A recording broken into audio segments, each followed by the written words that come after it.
Pelos pela Santa Cruz, livrai-nos, Deus nosso Senhor, dos nossos inimigos, em nome do Pai, do Filho e do Espírito Santo. Amém. Meu Senhor e meu Deus, creio firmemente que estás aqui, que me vês, que me ouves. Adoro-te com profunda reverência. Peço-te perdão nos meus pecados e graça para fazer com fruto este tempo de oração. Minha Mãe Imaculada, São José, meu Pai e Senhor, no anjo da guarda, intercedei por mim.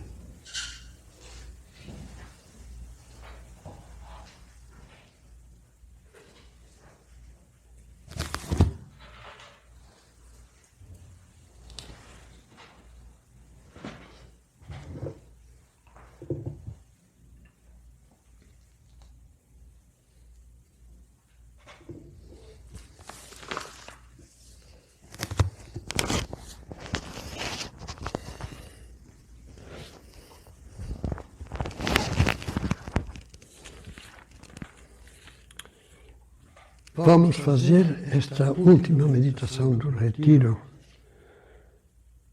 juntamente com Maria, Mãe de Deus e Mãe Nossa.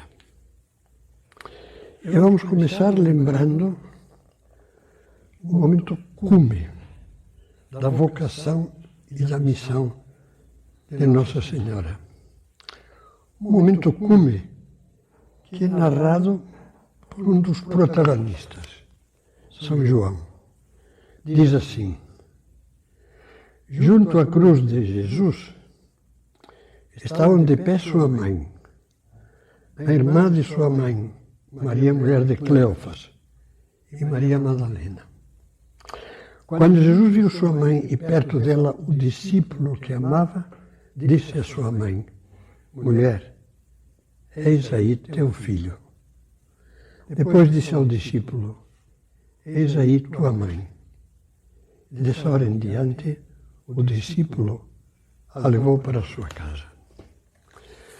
Eu me recordo agora, eu lembro, que ao terminar um retiro faz alguns anos, sempre recorrendo a Nossa Senhora, pensando nela, como é costume, me detive nesta passagem do Evangelho. E comentei o seguinte: Jesus, quando fala isto para o discípulo, que era João, e para a mãe, está já prestes a expirar. Está já no final das suas forças. O suplício da cruz implicava numa asfixia que dificilmente permitia falar ao condenado, porque se queria levantar-se um pouco, porque aquele estar pendurado asfixiava, levantar-se um pouco para respirar, as mãos estavam feridas, não aguentavam com a dor. Então, o que Jesus falou naquele momento moribundo é o que queria falar mesmo. Ninguém, à beira da morte, brinca ou engana. Portanto, se Jesus diz: eis a tua mãe, o Evangelho fala e disse ao discípulo, não diz, disse a João, usa a palavra discípulo. O discípulo é você, sou eu. É qualquer filho ou qualquer filha de Deus que Nosso Senhor ama e quer que tenha Maria como mãe. E a Maria disse: eis o teu filho, como diz agora de cada um de nós: eis o teu filho, eis a tua filha. Pois eu me lembro de que um retiro, já faz anos, dado numa casa de retiro chamada Sítio da Aroeira, assistia, entre outros muitos, graças a Deus, éramos quase 40, assistia um professor de física de uma faculdade de renome em São Paulo. Esse professor de física, Deus quis que ficasse muito tocado por esta ideia, este pensamento que agora... E ele depois, quando veio falar comigo, veio chorando, dizendo: Padre Francisco, que grande verdade esta. morrendo ninguém brinca, ninguém brinca. Se Jesus disse, é a tua mãe, é que Ele quer que ela seja, ela que já nos ama como mãe, seja aquela que cuida de nós, que nos protege como mãe. E ele me falava de como a sua devoção a Nossa Senhora estava crescendo. Vamos contemplar o coração materno de Maria através de 3 passagens do Santo Evangelho. A primeira é a passagem inicial da vida de Maria, tal como conta o Evangelho. Está no primeiro capítulo de São Lucas, a anunciação, quando o Senhor recebeu a vocação, através do anjo Gabriel, e compreendeu qual era a razão da sua vida, para que tinha nascido. O Evangelho descreve que o anjo se apresenta diante daquela menina que era praticamente uma adolescente, devia ter uns 16, 14, 15, 16 anos.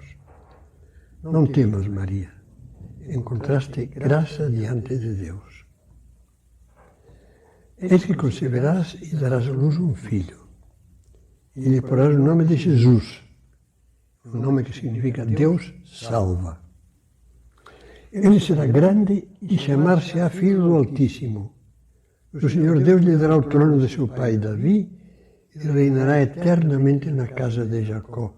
O seu reino não terá fim. Cristo, no céu, é Rei do céu e da terra para sempre, no tempo e na eternidade.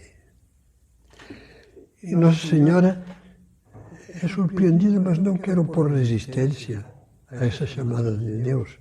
Só pergunta ao anjo, que não entendia bem como podia ser, que lhe explicasse como disposta a fazer, porque ela tinha oferecido a Deus a sua virgindade, tinha se consagrado virginalmente. Deus podia lhe pedir de virgindade e maternidade, e o anjo lhe diz que para Deus nada é impossível, que a virtude do Espírito Santo te cobrirá, te envolverá, a força do Espírito Santo, e o que nascerá de ti será santo, será chamado Filho de Deus. E, como que querendo ajudar a fé de Maria, o arcanjo São Gabriel lhe diz, olha, agora aconteceu outra intervenção de Deus. Você tem uma prima chamada Isabel, não é verdade? E essa prima já está em idade relativamente avançada. Normalmente uma mulher dessa idade já não tem mais filhos. E eles têm a grande tristeza de não ter tido nenhum filho. Diz com outras palavras, é óbvio. Mas diz isso. E agora Isabel, tua parenta, até ela concebeu um filho na velhice. E já está no 6º mês, aquela que era tida por estéril, porque para Deus nenhuma coisa é impossível. E Nossa Senhora imediatamente se entrega.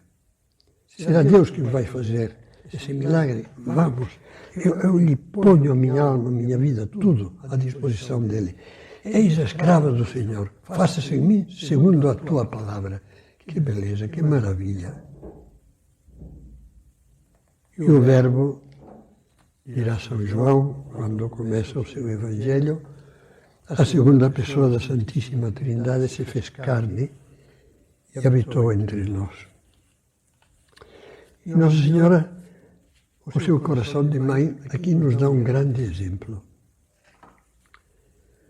Como todo coração que ama de verdade, Nossa Senhora adivinha e se antecipa.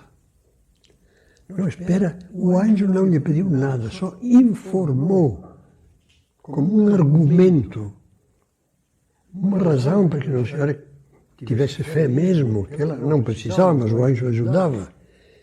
Ele diz, olha, também tua prima foi objeto de um milagre de Deus, confia. E Nossa Senhora se sente chamada. Essa mulher que não teve nenhum filho, não tem experiência, já tem idade, uma idade um pouco delicada para ter um filho, precisa de ajuda. O que fez Nossa Senhora? Vamos continuar a ler o Evangelho de São Lucas. imediatamente depois de falar da resposta de Maria, eis a escrava do Senhor, faça-me segundo a tua palavra, que diz? Naqueles dias Maria se levantou e foi às pressas às montanhas, a uma cidade de Judá. O Evangelho não dá o nome, mas o nome é Ain Karim. E entrou em casa de Zacarias e saudou Isabel. Foi ajudar. Toda esta cena da visitação, eu sinto não poder agora comentá-la amplamente, porque é uma maravilha. Ela sozinha dá uma meditação inteirinha. Mas vamos só reparar num detalhe. O anjo diz, tua prima Isabel está no 6º mês. E a cena de Maria na casa de Isabel e seu marido Zacarias, os pais de João Batista, termina assim. Maria ficou com Isabel cerca de 3 meses. Depois voltou para casa. Sem dúvida acompanhada por José. Voltou para casa. Com aquela simplicidade no que o Evangelho fala das coisas mais bonitas, mais divinas. Esteve lá 3 meses, servindo, ajudando, acompanhando, animando, trabalhando. E depois, quando já nasceu, como narra também São Lucas, São João Batista, o menino, e tudo foi festa, e tudo correu bem, e o pai Zacarias cantou um cântico chamado Benedictus, de agradecimento a Deus, e a mãe Maria voltou, simplesmente se retira. Nós sabemos amar de verdade aos outros. Você que sim, que sei que tem amor à sua esposa, você que tem amor a seu marido, a seus filhos, você que tem amor a seus pais, sabe ter esse coração fino que adivinha. Olha, eu vejo com uma cara um pouco triste, acho que precisa de alguma coisa positiva. Não vamos falar daquilo que é chato, né? Olha, acho que está com uma cara de cansada ou de cansado. Olha, então vou procurar aliviar, ajudando a descansar, dizendo umas palavras que possam lhe fazer bem. Adivinha e se antecipa. Que diz o Novo Testamento sobre Deus? Diz que o amor de Deus é assim. Deus nos amou primeiro. São Paulo diz, isso o diz São João na primeira carta. Deus nos amou primeiro, não nós a Ele. Não esperou que nós o amássemos para amá-lo, como às vezes fazemos nós. Esperamos que uma pessoa nos trate bem para nós tratá-la bem.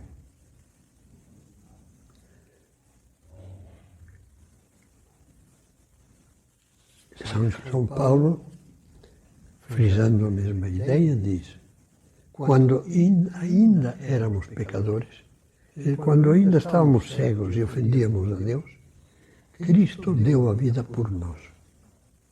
Ele se antecipou. Deu, antes de nós lhe darmos nada. Pense nisso, pense. É tão bonito. E agora vamos para uma segunda cena do Evangelho, que é a cena das bodas de Caná. Alguns de vocês já têm agora na mente. São João nos conta esse fato, porque também ele estava lá, era testemunha presente ao fato, no capítulo 2 do seu Evangelho. Celebravam-se bodas em Caná da Galileia. Caná não era longe de Nazaré. Não era. De tal maneira que havia uma pequena rivalidade entre as duas cidades pequenas. Um dos que foi chamado por Cristo, quando lhe falaram de Jesus de Nazaré, ele era de Caná, o que seria o apóstolo Bartolomeu, também chamado Natanael, Bartolomeu, filho de Ptolomeu. Quando Filipe outro apóstolo, depois de ter encontrado Cristo, diz: encontramos o Messias, é Jesus de Nazaré. E Bartolomeu, que é de Caná, diz: de Nazaré pode sair alguma coisa boa. É como se aqui duas cidades rivais dissessem: daí do lado, daquele lugar pode sair coisa boa. O time deles é melhor do que o nosso, nem falar. Bom, deixando a brincadeira, em Caná da Galileia estava convidada, provavelmente por parentes ou amigos muito chegados, estava convidada a mãe de Jesus e também estavam convidados Jesus e os seus discípulos, diz o Evangelho. Como viesse a faltar vinho, a mãe de Jesus disse-lhe, e imaginamos sussurrando ao ouvido de Jesus, do filho: eles não têm vinho. Há um autor espiritual que diz: Nossa Senhora, que como com esse coração de mãe capta tudo, começa a haver uma preocupação entre as pessoas que cuidavam da festa. Eram aquelas festas que duravam dias seguidos. E houve algum murmúrio, provavelmente, de alguém que diz: bom, mas como vocês não calcularam bem o vinho, o que está acontecendo?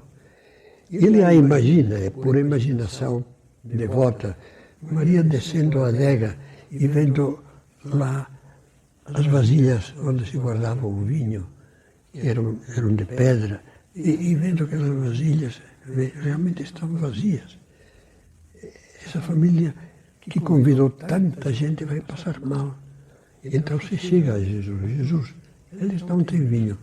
E Jesus dá uma cortada que parece abrupta. Mas é para que nós descubramos algo. Respondeu-lhe Jesus: mulher, que temos nós a ver com isso? Além disso, minha hora ainda não chegou. Não era hora de fazer milagres. Disse então sua mãe aos serventes. Como ela, com a intuição da mãe, o conhecimento, o carinho da mãe, conhecia Jesus. Ele diz que não, mas ele vai fazer. E disse aos serventes o que sempre Nossa Senhora nos diz a nós, a você, a mim: fazei o que ele vos disser. E o que Jesus diz é uma coisa que não se compreende. Mas ele diz, e os serventes fazem. Lemos assim no Evangelho: ora, achavam-se ali 6 talhas de pedra para as purificações dos judeus.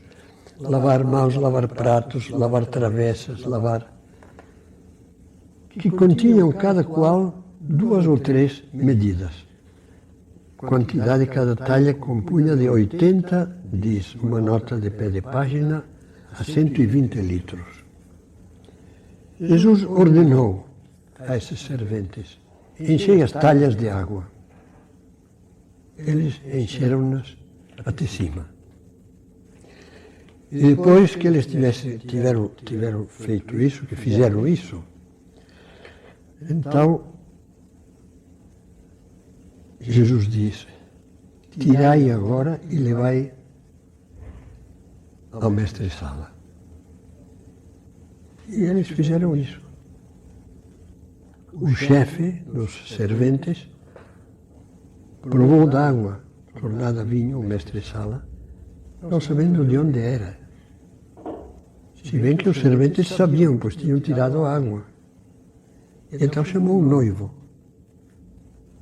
Ele disse: é costume servir primeiro o vinho bom, e depois, quando os convidados já estão um pouco altos, servir o menos bom. Mas tu guardaste o vinho melhor até agora. Jesus não faz as coisas pela metade. O melhor vinho do mundo era aquele.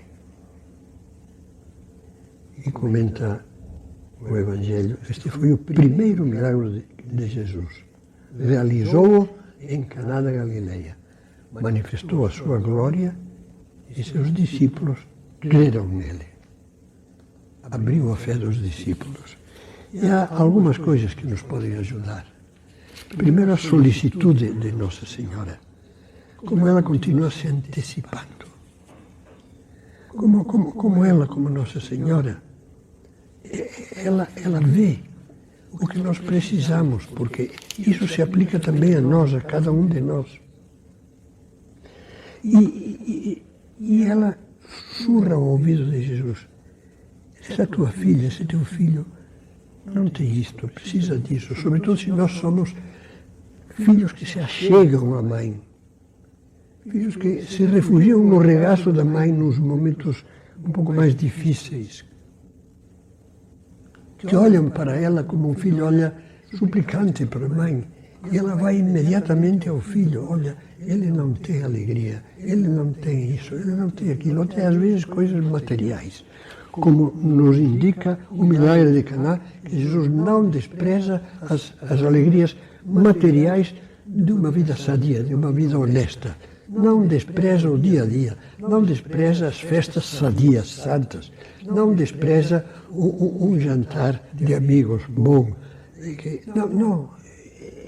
Ele se interessa também pelas nossas alegrias humanas, do dia a dia.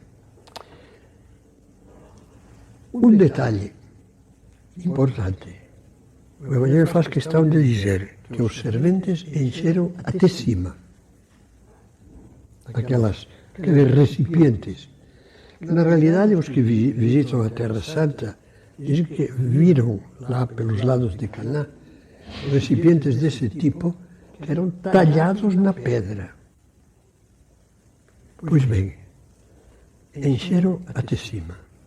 Eu lhe diria, o que nos pede Jesus agora, saindo do retiro, acabando o retiro, é o que ele pediu àqueles servidores.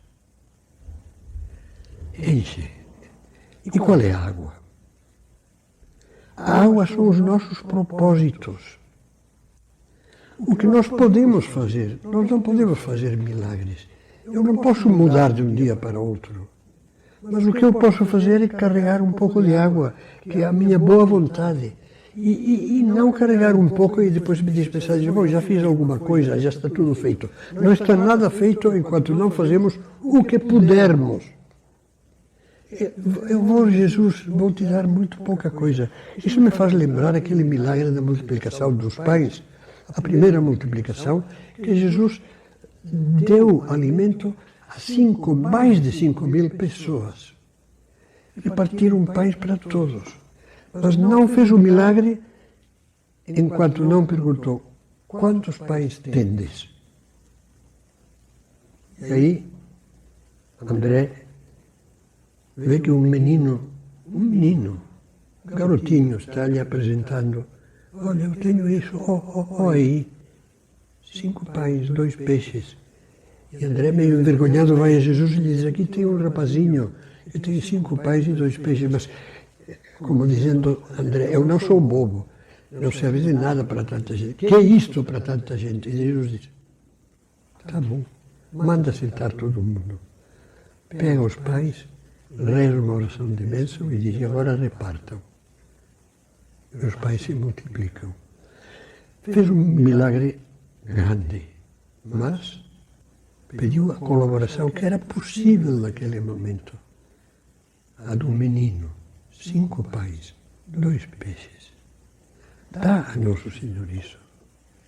Esses propósitos de aproveitar melhor o tempo, de não deixar de ler os Evangelhos, de não deixar de rezar todos os dias, de meditar, de não deixar de confessar com frequência, de não deixar de comungar, de não deixar de viver essa grande preocupação de fazer felizes os demais como Nossa Senhora, de servir aos outros, de fazer o bem, de nos preocuparmos pelos desvalidos e também de fazer apostolado, como falávamos na última meditação, antes desta.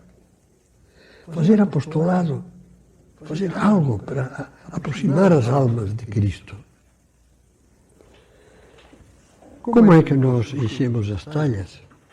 Primeiro, fazendo o possível. Segundo, não desanimando porque vamos falhar. E eu costumo dizer, olha, uma frase que eu gosto de repetir porque acho que é a pura verdade. O desânimo, a falta de esperança, é a delícia de Satanás. Muito mais do que uma queda grave da qual a pessoa depois se arrepende e pede perdão e pega fôlego e se dispõe a lutar para ser melhor do que nunca foi. Esse tranco de uma falta grave, da qual, com a ajuda de Deus, se levanta, acaba sendo para bem. Agora, o que é para mal, portanto, alegra o diabo, é o desânimo. É a falta de perseverança. Ah, não dá. Eu continuo sendo o mesmo. Não tem jeito. Ah, isso... Lá, quando eu fazia o retiro, quando estava acompanhando as meditações, muito bem, se via coisa muito clara, mas agora no meio da azáfama do mundo, do trabalho, das coisas habituais, já... E não. Essa é a grande tentação de Satanás. Por isso São José Maria recomendava sempre, seja humilde, comece e recomece. E até exagerava um pouco dizendo, recomece nem que seja necessário 20 vezes por dia, dizendo a Jesus, pedindo a Deus através da sua mãe, que te ajude. Começar, não desistir. É que não consigo vencer esse vício. Não vou conseguir. Não desanima, reza, luta, foge das ocasiões. Mortifica-te, faz pequenas mortificações. Não consigo ter vida espiritual. Tenta, recomeça. Nem que seja tendo que ler orações. Meditações já escritas que você repete pensando nelas. E assim por diante. E finalmente, a última passagem da vida de Maria, que eu vou lembrar muito brevemente, é o que aconteceu entre a ascensão de Nosso Senhor e Pentecostes, a vinda do Espírito Santo. Na última meditação que tivemos, meditávamos sobre a ascensão. E líamos aquelas palavras. Jesus ordenou aos 11 que não se afastassem de Jerusalém, mas que esperassem aí o cumprimento da promessa do Pai, que é o Espírito Santo. E logo depois da ascensão de Jesus aos céus, naqueles 10 dias que os cristãos comemoramos, chamando o Decennário do Espírito Santo, os católicos comemoramos, 10 dias entre a Ascensão e Pentecostes, que fizeram. Lemos no capítulo 1 dos Atos dos Apóstolos que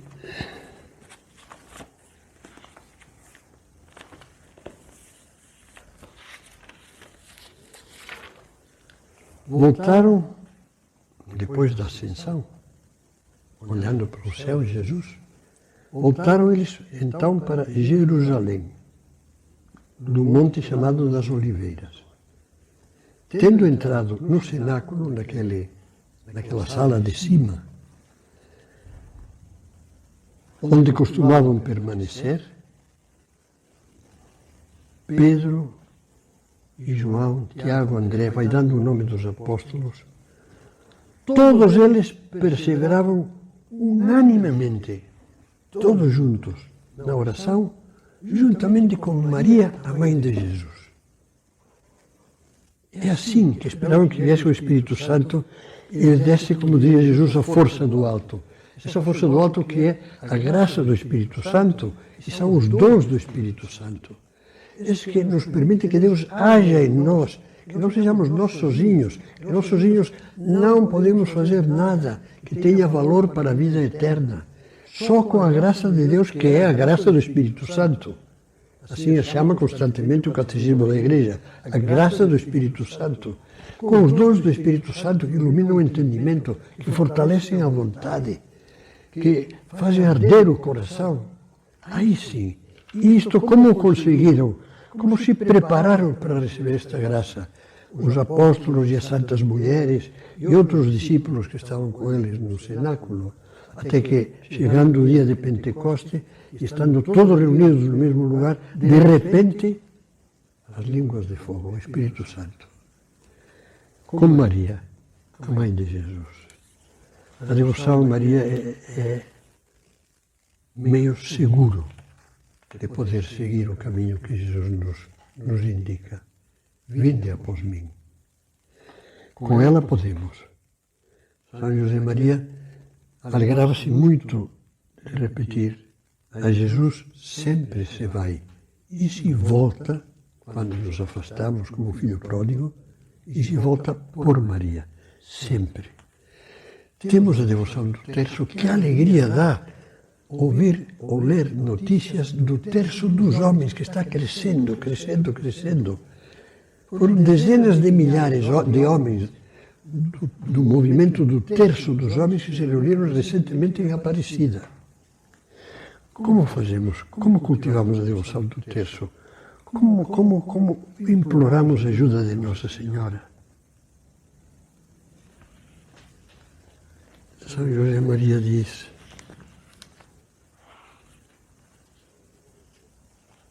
confia, torna, invoca a Nossa Senhora e serás fiel. E são boas palavras para terminar o retiro. Eu vou terminar invocando Nossa Senhora com uma oração breve, uma ejaculatória que São José Maria usava, inspirado na oração de Tobias, quando seu filho ia viajar. Ele dizia, quando Tobias Júnior brincava, ia viajar, para abençoá-lo, enquanto junto com o anjo Rafael, que não sabiam que era um anjo, pensavam que era só um bom homem, ia cumprir uma missão. E a bênção inspirada em Tobias Sênior é a seguinte: pela intercessão de Nossa Senhora, eu digo orando por todos vocês e por mim também. Pela intercessão de Nossa Senhora, depois do retiro, digo, tenham um bom caminho, caminhem bem. E o Senhor esteja no seu caminho. Os seus anjos os acompanhem.